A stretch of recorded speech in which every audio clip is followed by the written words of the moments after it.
sustentação oral.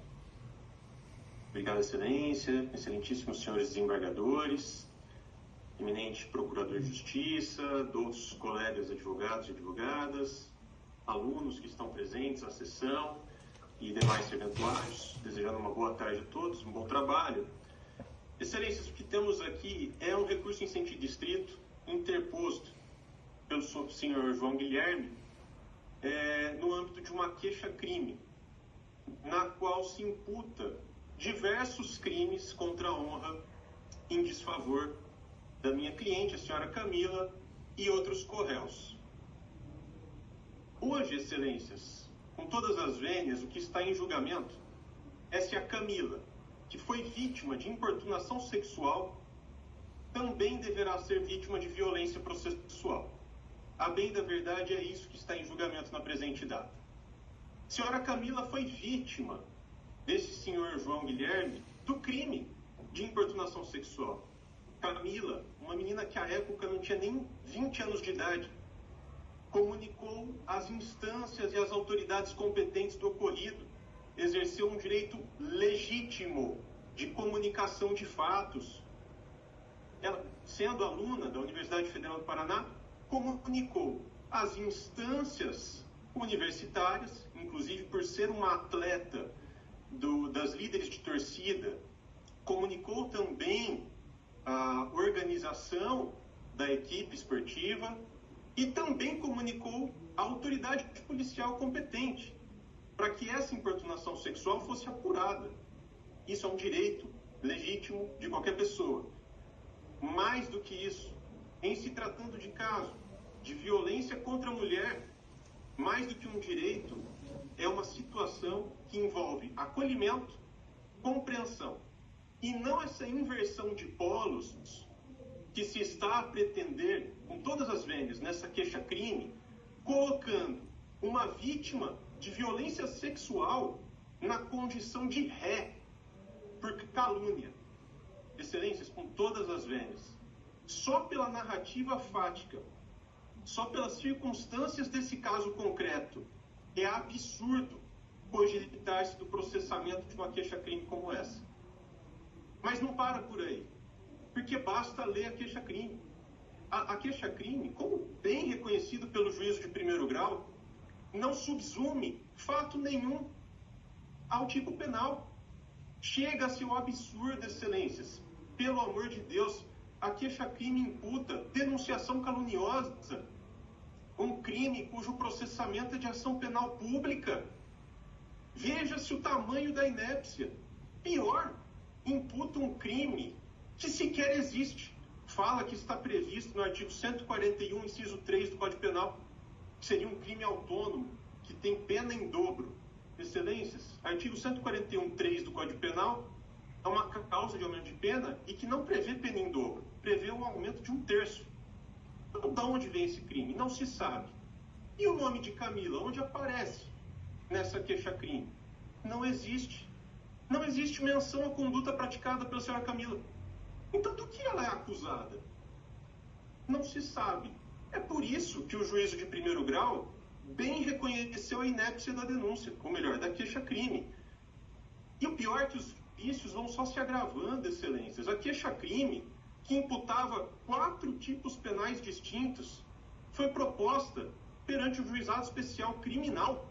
É evidente que o juízo era incompetente. Pelo quantum de pena, teria que tramitar no juízo comum. Permitiu-se um ajuste da queixa-crime, para que tramitasse perante a Justiça Comum. Permitiu-se o ajuste da queixa-crime, porque esqueceu de recolher custas. Permitiu-se o ajuste da queixa-crime, porque imputava crimes que sequer seriam processáveis mediante ação penal privada.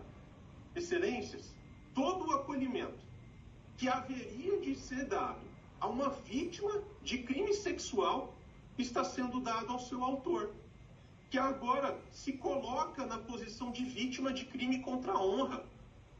Excelências, não bastasse a inépcia escancarada dessa queixa-crime, que não subsume fato a enquadramento típico algum, que imputa inúmeros tipos penais para tentar fazer vingar essa queixa-crime. tentar fazer de alguma forma que isso vá para frente. É evidente que se nós descermos a um nível um pouco mais aprofundado de análise, não só a queixa é inepta, como falta justa causa. Não existe aqui ânimos caluniandi ou qualquer espécie de ânimos injuriandi.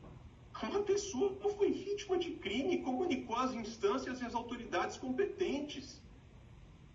Se for para uma pessoa exercer um direito legítimo e se ver processada nessas circunstâncias, então esqueça-se toda a ideia de perspectiva de gênero, que inclusive há protocolo de atuação judicial emitido pelo CNJ para que se leve em conta as mulheres são vítimas de violência sexual.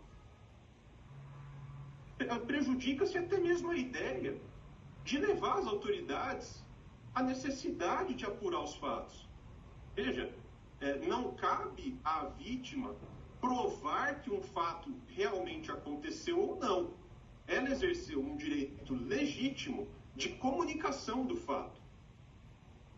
Não se pode confundir isso com crime contra a honra. Em verdade, o que se tem, excelências, com todas as vênias, é uma tentativa de retaliação da vítima, de intimidação da vítima. Então, com todas as vênias, o que se vem aqui requerer, postular, é que seja mantida a rejeição da queixa-crime, desprovendo-se o recurso. Mas, mais do que isso, até pela ocasião processual, o momento processual que se encontra esse feito, a recorrida, a senhora Camila ainda não havia sido citada para apresentar a sua resposta à acusação. Mas, desde já, existem algumas questões que podem e devem ser analisadas por essa Câmara para fins de análise da admissibilidade da denúncia, já que esse é o objeto do recurso. E aqui, excelências, o que se tem claro é que nem sequer tem uma justa causa prospectiva. A queixa-crime não arrolou testemunhas, excelências. Quem que vai ser ouvido como testemunha da acusação? De que forma o querelante pretende provar as suas alegações de que a senhora Camila praticou um crime contra a honra? O rol de testemunhas, excelência, é preclusivo. Deveria ter sido indicado na queixa-crime. E não foi indicado. Inexiste pleito de prova na queixa-crime. E ela se respalda única e exclusivamente em capturas de tela de WhatsApp, excelências. É evidente aqui que não só existe um excesso acusatório, como se diz na jurisprudência, um overcharging, uma falta de justa causa, não só retrospectiva, como também prospectiva, na medida em que se perde uma chance probatória, que inclusive é uma teoria também que é reconhecida pelo STJ. A acusação tem o ônus de indicar todas as provas que seriam cabíveis no momento que devem ser pleiteadas, ou seja, no momento oportuno. Se essa queixa não pleiteia prova alguma, nem mesmo a testemunhal, cujo rol é preclusivo, de que forma se pretende, ao longo dessa ação penal, se provar a alegação da acusação? Então, essa é uma ação penal que não só é uma violência processual contra a senhora Camila, uma jovem moça, que à época nem 20 anos de idade tinha, submetê-la a uma violência numa ação penal fadada ao fracasso, fadada à improcedência. E convenhamos, numa verdadeira aventura processual penal, para retalhar, para intimidar, para praticar essa violência psicológica contra a mulher. Então, eu sei que hoje nós não temos aqui uma mulher compondo a Câmara Julgadora desse feito, mas tenhamos em mente, excelências, o protocolo de perspectiva de gênero. Tenhamos em mente, excelências, as circunstâncias desse caso. E eu tenho certeza, em todas as vênias, de que esse recurso vai ser desprovido, mantendo-se na íntegra a decisão de primeiro grau. Muito obrigado.